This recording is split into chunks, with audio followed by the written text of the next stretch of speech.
you're ready.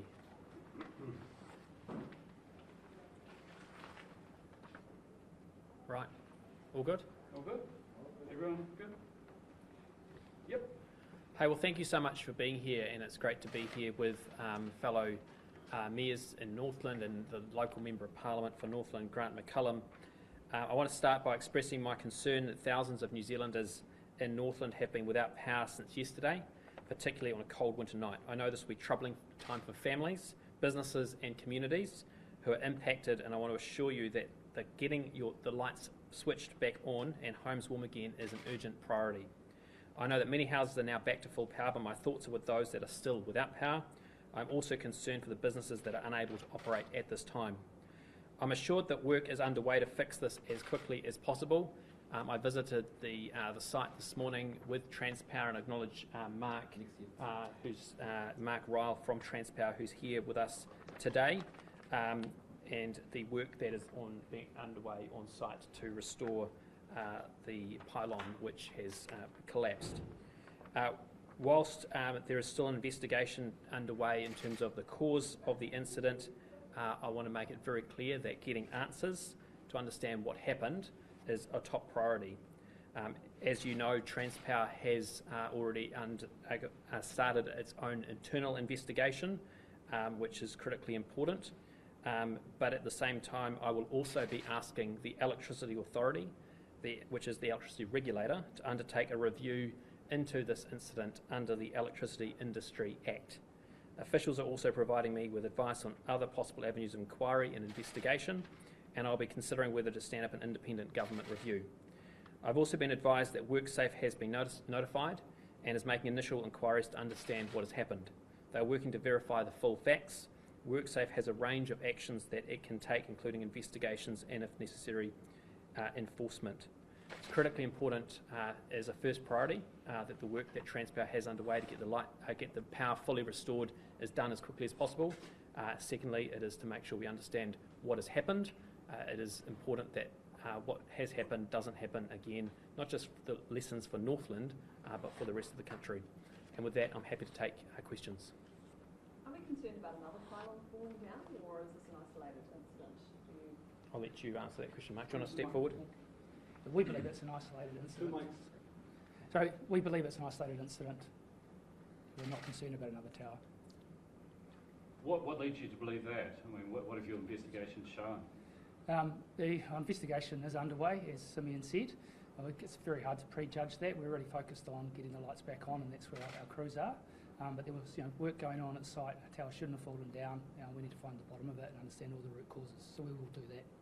Do you have any inkling or indications as to what the cause was? I think it's just not counterintuitive, counter-supportive to be looking at those things or guessing those things at the moment. Investigation has to follow its full course, and it will show us what's gone wrong in the true course. I think it's fair to say there was clearly work happening on the site. Something's happened. Thankfully, the workers are safe. The first priority for Transpower is get that temporary structure in place. That work, as my understanding, is to be completed by tomorrow night, and that means that we'll be able to get the full power restoration through to Northland. But as I've made it very clear, Transpower, whilst they're doing their own investigation, I've also asked the Electricity Authority to also look at this situation, because it's not just what happened here, but I want to make sure that the resilience of the electricity network is of top priority. The EA, the Electricity Authority, are the system regulator, and they have a very important role in this. Northlanders are actually quite sick of roads, power issues ad nauseum. Would these things be allowed to happen if Northland was closer to Wellington, or are we just a forgotten region? Well, I'm here because this government cares about Northland. Northland is a critical part of New Zealand, and we want to make sure that the resilience of this community is a top priority. And so getting this situation restored quickly is our number one priority, but also making sure we know what happened so that it doesn't happen again is also of top of mind in terms of the resilience for this critically important region in New Zealand. When it comes to the roads, obviously the Brynderwyns is shut at the moment. It's opening next week, which is great news for Northland. But I'm not standing here trying to underestimate the impact this has had on Northland and the Northland economy. This is a community which has had a very tough few years, and our government is very focused on making sure we're doing what we can to make Northland more resilient. What's the government doing about bringing further power supply main lines into Northland? Has long been requested from Northlanders. Well, I think the issue there is around how to have power sufficiency within Northland. Our government's very focused around the regulatory frameworks to enable more generation, making it easier to build transmission and distribution lines. There's a huge amount of work that I've got underway as Minister of Energy in terms of making it easier to build, whether it's wind, solar, geothermal, make it easier to get consents, make it easier to get consents for transmission and distribution. We need to enable this so that it's easier to actually build the infrastructure that New Zealand needs, so we can actually have that resilience, not just here in Northland, but across New Zealand. Are we likely to see any compensation for businesses? We're talking like 60 million, 80 million? I'm not sure what the process is around, in terms of what Transpower's approach around those issues are. Yeah, I need to come back on that. There's obviously a process under the Electricity Act that people can follow. Yeah. Any other questions? Yes. Yeah, other than a review, what other assurances can you give Northlanders that this isn't going to be, something we're going to see in another year, 2 years' time? Well, I think we need to understand the facts of what happened here and take the lessons from that. But it's also just speaking with the mayors and understanding some of the issues around telecommunications and the lack of when the power went out. These are not new lessons, but we need to make sure that the appropriate regulators are actually ensuring that those infrastructure providers are actually providing the services to the standards that they're required to. So that's something we'll be following up on. And how do Northlanders know that what you're saying is not just lip service? Because we're going to take action, and I've come up here to listen so we understand what the issues are, and we need to make sure that we are taking action from it. Will you make, working with local government and thinking about bids and walk behind you a priority to, as you say, not just pay lip service, but take some real action here so that we can see improvements in the coming weeks? Absolutely, and that's why it was important for me to come up here straight away to meet and sit down with the mayors and the regional council chair to hear firsthand how the response took place yesterday. I think, high praise to the way that these councils, these mayors, actually worked together yesterday in order to get the communication to their communities to respond. I think, this is a region which is resilient, and it has learnt those lessons through many events, and I think the leadership we've seen from the mayors and the regional council is something which I think is very good. Visited the team upstairs who were responding. They're professionals. They've been doing a fantastic job, and I think they deserve a lot of praise. And I think we should also be acknowledging the work that the local lines companies have done to make sure that the power not only is being distributed appropriately, but the power from NAFA is coming south, and making sure that those who need that power the most have been getting it. So everyone's been doing their bit, but to be honest, it's completely unacceptable what happened yesterday. A pylon should not just fall down. That is something which should not happen in New Zealand when they're outside of a major type of event. So we need to get to the bottom of what happened, understand the facts. There needs to be accountability for that, and appropriate actions to follow those reviews.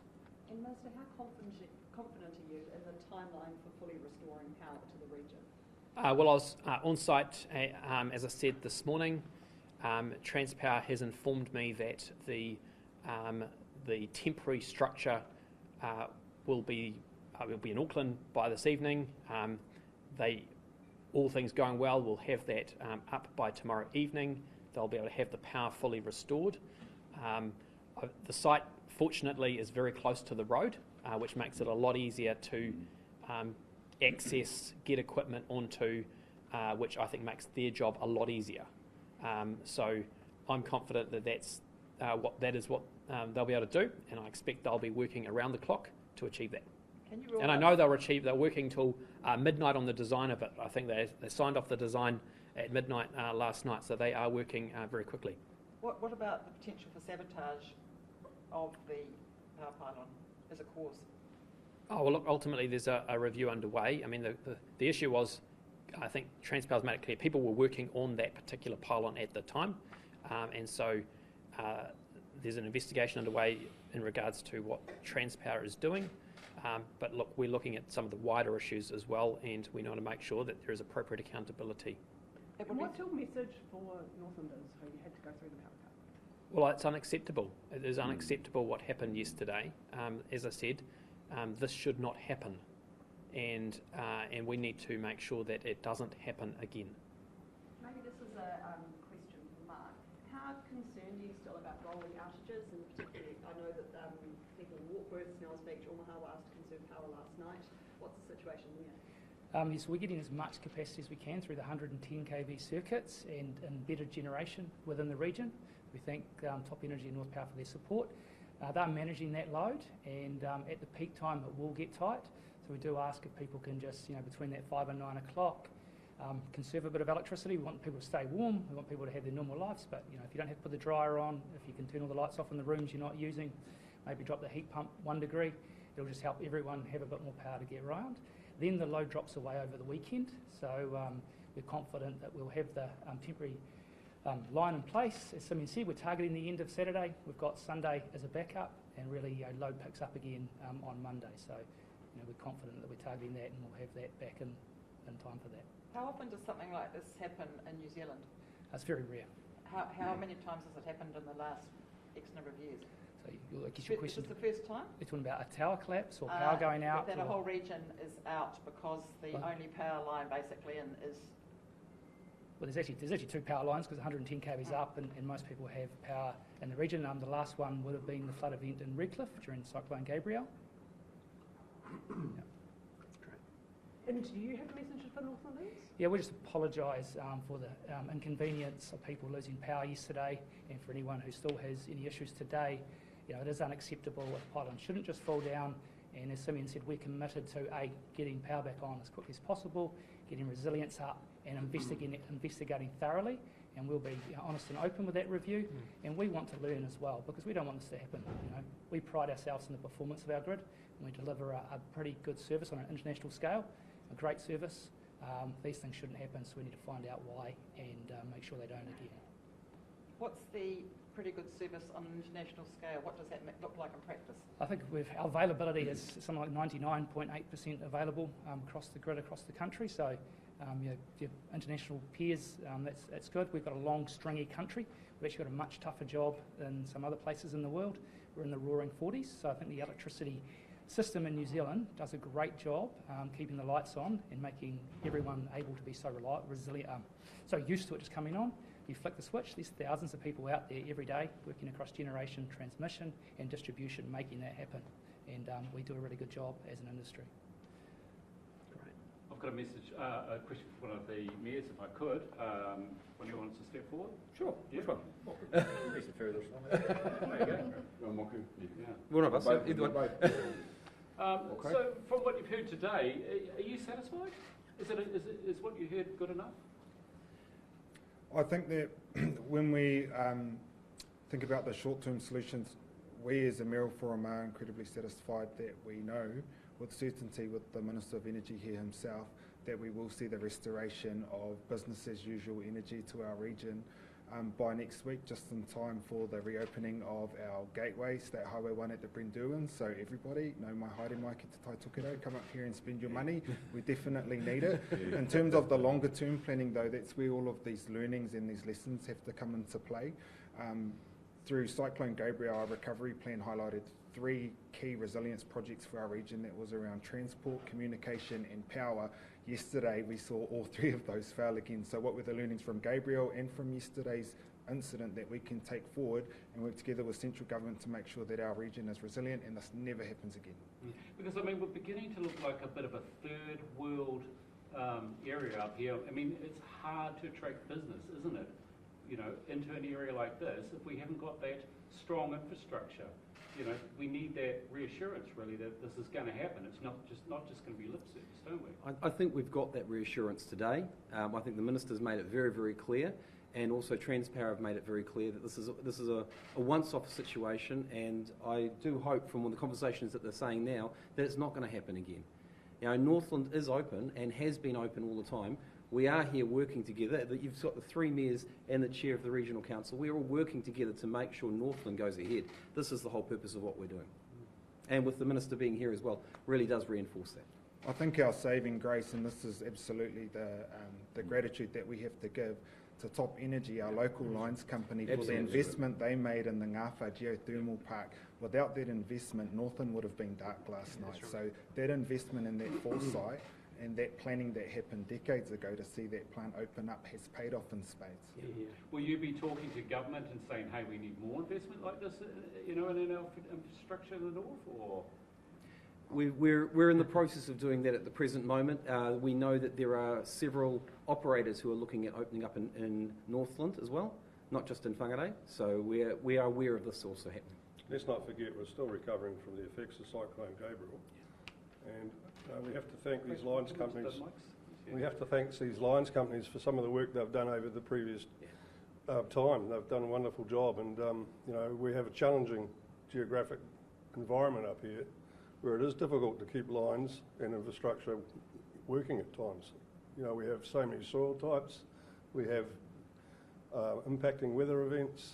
It's not coastal erosion. It's not an easy place to work for some of these companies, and I think we've been well served. And hopefully this is a one-off. Are you happy with what you've heard today, Craig? Yes, I am. Very happy. I think we're all unified. The Mayoral Forum works very well, and we've had good communication with the Minister and our local politician, Grant McCullum, very supportive. And I think the North can look forward to strengthening up these infrastructures. Thank you. Any other questions? Hey, well, thank you so much for coming. Really appreciate it, and all the very best. Thank you very much. Thanks, everyone. Really appreciate that. It's well done. Thank you. Thank you. Thank you. Good stuff. Good. Well, Thank you. Are you sure it was?